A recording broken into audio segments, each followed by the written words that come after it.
నమస్కారం. ప్రస్తుతం మనతో పాటు ప్రముఖ ఆధ్యాత్మికవేత్త, ప్రముఖ జ్యోతిష్య వాస్తు పండితులు ముల్లపూడి సత్యనారాయణ మూర్తి గారు ఉన్నారు. వారితో మాట్లాడిద్దాం. నమస్కారం గురుగారు. నమస్కారం సజన. గురుగారు, మీనరాశి వారికి మరి మార్చి నెలలో ఎలా ఉండబోతుంది అంటారు? మార్చి నెల 2024 సంవత్సరంలో మీనరాశి వారికి ఏలినాటి శని ప్రభావం జరుగుతుంది.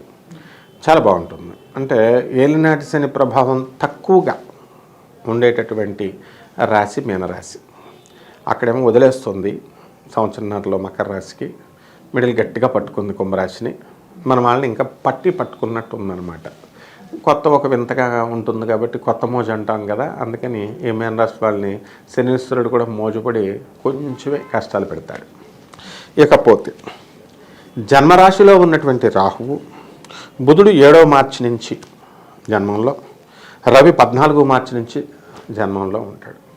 కాబట్టి కొంచెం ఎగోయిస్టిక్గా ప్రవర్తించడం, వ్యాపారంలో చాకచక్యంతో చేసుకోవడం, ఈ విధంగా వృత్తి వ్యాపార ఉద్యోగ విషయాల్లో తమదైనటువంటి మార్కుని వేసుకుంటారు ఈ మీనరాశి వారు. అలాగే ధనస్థానంలో బుధుడు 26 మార్చి తర్వాత ధనస్థానంలోకి రావడం వల్ల అక్కడ మార్చి నెలాఖరున కొంచెం లాసులు రావడానికి అవకాశాలు ఉంటాయి. అంటే మొదటి 3 వారాల వ్యాపారాలన్నీ బ్రహ్మాండంగా దివ్యంగా చేస్తారు. వృత్తిల్లో ఉద్యోగాలు చేస్తున్నటువంటి వాళ్ళకు కూడా ఎఫెక్ట్ ఏముండదు. ఈ యొక్క ఆఫీసర్స్ హెరాస్మెంట్ ఏముండదు అనమాట. వర్క్ అంతా కూడా సాఫీగా గడుస్తుంది.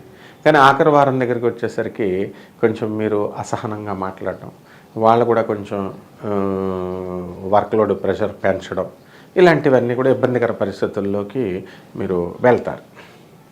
అలాగే ఈ యొక్క శుక్రుడు మనకి 7 మార్చి తర్వాత లాభస్థితిగతుడై ఉన్నాడు కాబట్టి మనకి లాభంలో ఉన్నటువంటి శుక్రుడు గృహయోగాలని ఇస్తాడు. తర్వాత వివాహాలు కానటువంటి వాళ్ళకి వివాహాలు, సకల బంధుమిత్రులతో చక్కటి విందు వినోద కార్యక్రమాలు చేయడం, బంధువుల్లో చక్కగా పెళ్ళిళ్ళు అవి జరుగుతుంటే వాళ్ళ ఇళ్ళకి వెళ్ళడం, వీళ్ళే కన్యాదానాలు చేయడం, ఇలా అనేక రకమైనటువంటి లోకరంజకమైనటువంటి పనులు బంధువులంతా కూడా మెచ్చుకునే విధంగా వీళ్ళు ప్రవర్తిస్తారు.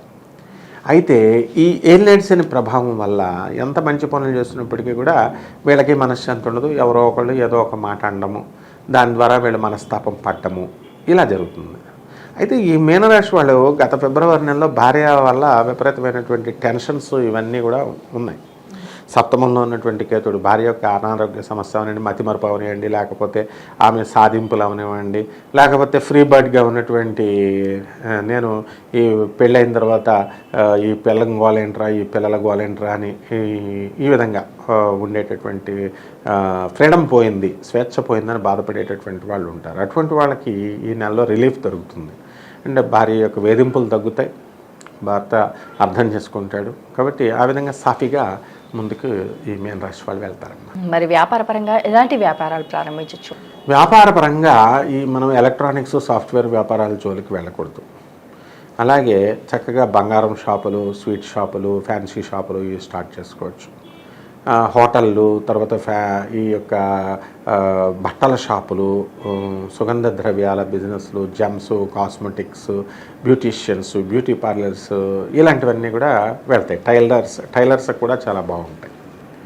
కాబట్టి ఈ శని సంబంధించినటువంటి వ్యాపారాలు, ఈ ఐరన్, స్టీలు, ట్రేడర్స్, తర్వాత ఈ యొక్క ఆయిల్ బిజినెస్లు, ఇవి అంత మంచిగా ఉండవన్నమాట. కాబట్టి వీటి విషయంలో కొంచెం మనం జాగ్రత్తలు తీసుకోవాలి. ఈ రాశి వారికి ఆరోగ్యపరంగా ఎలాంటి సమస్యలు వచ్చే అవకాశం ఉంది అంట?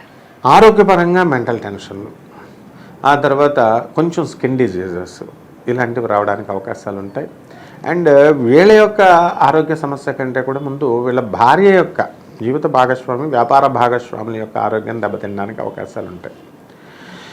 అలాగే చెస్ట్ పెయిన్ అనేటటువంటిది రావడానికి అవకాశాలు ఉన్నాయి. కాబట్టి కొంచెం జాగ్రత్తగా ఉంటే సరిపోతుంది. అండ్ నర్వస్గా ఓవర్ ఎక్సైట్మెంట్ అనేటటువంటిది వీళ్ళు ఎక్కువ చూస్తారు, అనుభవిస్తారు. మరి కుటుంబ పరంగా వీరికి ఎలాంటి సపోర్ట్ లభించే అవకాశం ఉంది అంటారు? కుటుంబ పరంగా భార్య ఇంట్లో బుర్ర తినకుండా ఉంటుంటే చాలు కదా వీళ్ళకి. కాబట్టి కుటుంబ పరంగా ఆల్ సపోర్ట్ ఉన్నట్టే. అలాగే ఇంట్లో ఇతర ఫ్యామిలీ మెంబర్స్ కూడా వీళ్ళని గుర్తించినప్పటికీ కూడా గుర్తించినట్టుగా ప్రవర్తిస్తారు. దాన్ని వీళ్ళ మనసులో పెట్టుకోకుండా వీళ్ళ పని వీళ్ళు చేసుకుంటే డిస్కరేజ్ అవ్వకుండా వీళ్ళకి ఏం కలగదు. మరి అలాగే విద్యార్థులకు కావచ్చు, విదేశాలకు వెళ్ళాలి అనుకునే వారికి కావచ్చు, ఎలా ఉండబోతుంది అంటే? విద్యార్థులు ఎవరైతే ఉన్నారో అటువంటి వాళ్ళు కొంచెం బాగానే చదువుతారు, ఇంకొంచెం ఎక్కువ చదివితే బాగుంటుంది. విదేశాలకు వెళ్ళాలనుకునేటటువంటి వాళ్ళు విదేశాలకు వెళ్తారు, వెళ్ళేటటువంటి అవకాశాలు ఉన్నాయి. వాళ్ళకి వేసాలన్నీ కూడా ఏం రిజెక్ట్ అవ్వవు. ఈ ఎల్నెట్ సమయంలో ఈజీగా వస్తాయి. అలాగే డబ్బు కూడా ఈ యొక్క లోన్స్, ఎడ్యుకేషనల్ లోన్స్ ఇవన్నీ కూడా జరుగుతాయి. అలాగే ఇంట్లో వాళ్ళు కూడా డబ్బు అరేంజ్ చేయడం అనేటటువంటిది జరుగుతుంది. మరి రాజకీయ నాయకులకు ఎలా ఉందంట? రాజకీయ నాయకులకి బ్రహ్మాండంగా ఉందని చెప్పాలా. ఈ మీన రాశి వాళ్ళు ఎలక్షన్స్ కోసం ఆవురావురమంటూ వెయిట్ చేస్తూ ఉంటారు. ఆకలి గొన్న సింహాల్లాగా వాళ్ళు ఈ లోపల వీళ్ళు మార్చి నెలలో ప్రజాసేవ ఎక్కువ చేసుకుంటే వాళ్ళు ఈజీగా గెలవడానికి అవకాశాలు ఉంటాయి.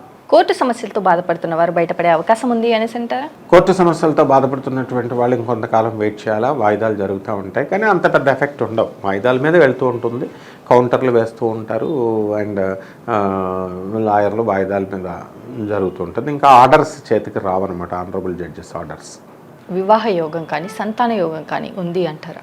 రెండూ ఉన్నాయి వీళ్ళకి. వివాహ యోగం కూడా వివాహాలు కానటువంటి వాళ్ళకి వివాహాలు అవడానికి ఉన్నాయి. సంతానం కలగడానికి మొదటి సంతానం ఉన్నటువంటి వాళ్ళకి కూడా ద్వితీయ సంతానం ఉన్న వాళ్ళకి తృతీయ సంతానం, ఈ విధంగా వాళ్ళకి కలగడానికి అవకాశాలు ఉన్నాయి. భూయోగం, గృహయోగం, వాహన యోగం ఉన్నాయంటారు? వాహన యోగము, భూయోగము ఉన్నాయి. వీటితో పాటు ఇంకొక స్పెషల్ యోగం అనేటటువంటి మీన రాశి వాళ్ళకి ఉంది, అది అప్పుల యోగం. అప్పులు కూడా చేస్తారు ఇవి పొందడానికి. అలాగే మరి అమావాస్య తర్వాత వీరికి ఎలా ఉండబోతుంది అంటారు? అమావాస్య తర్వాత బ్రహ్మాండంగా ఉంటుంది వీళ్ళకి. ఆల్మోస్ట్ ఈ బుధుడు 7th మార్చ్ తర్వాత మారుతున్నాడు, తర్వాత శుక్రుడు 7th తర్వాత మారుతున్నాడు కాబట్టి మకర రాశిలోకి శుక్రుడు, బుధుడు మీన రాశిలోకి. కాబట్టి ఇట్ మేక్స్ నో డిఫరెన్స్. ఇప్పుడు ఈ మార్చి నెలంతా కూడా కంటిన్యూస్గా బాగుంటుంది. అండ్ లాస్ట్ వీక్ ఇంకొంచెం ఫాస్ట్గా ఉంటుంది, ఇంకొంచెం మోడరేట్గా బాగుంటుంది. మరి ఈ రాశి వారు చేసుకోవాల్సిన పరిహారాలు ఏంటంటారు? ఈ రాశి వారు చేసుకోవాల్సినటువంటి పరిష్కారాలు: రాహు జపం, రాహు స్తోత్రాలు, రాహు కిలోంపావున్న మినుముల్ని, ఆవుపేట రంగు ఉన్నటువంటి వస్త్రాలని పేద బ్రాహ్మణులకి దానం చేసుకోవాలా, శని జపం చేసుకోవాలా, శని స్తోత్రాలు చదువుకోవాలా, శనికి కిలోంపావు నల్ల నువ్వుల్ని, ఆవుపేట నల్లని వస్త్రాన్ని పేద బ్రాహ్మణులకి శనివారం నాడు ఉదయం 8 గంటలకి దానం చేసుకోవాలా. నవగ్రహాల చుట్టూ ప్రదక్షిణ చేయాలా. కరాళీదేవి రాహుకి జాగ్రత్తగా పూజ చేసుకోవాలా. ఇంట్లో కరాళీదేవి అమ్మవారి యొక్క పాదపద్మాలకు, బెజవాడ కనకదుర్గమ్మ తల్లి పాదపద్మాలకు వీళ్ళు కుంకుమార్చన చేసుకోవాలి. మరి ఈ విధంగా కనుక చేసుకున్నట్లయితే ఈ యొక్క రాహుదోషం, శని దోషం పోతుంది. బ్రహ్మాండంగా ఈ యొక్క నెలంతా కూడా ఈ యొక్క మీన రాశి వాళ్ళు మనశ్శాంతిగా ఉండగలుగుతారు. మీనరాశి వారికి మరి మార్చి నెలలో ఎలా ఉండబోతుంది, అలాగే వీరు చేసుకోవాల్సిన పరిహారాలు ఏంటి అలాగే రాహుకు ఎలాంటి పరిహారం చేయాలి అనేసి చాలా చక్కగా వివరించారు. ధన్యవాదాలు. ధన్యవాదాలమ్మా.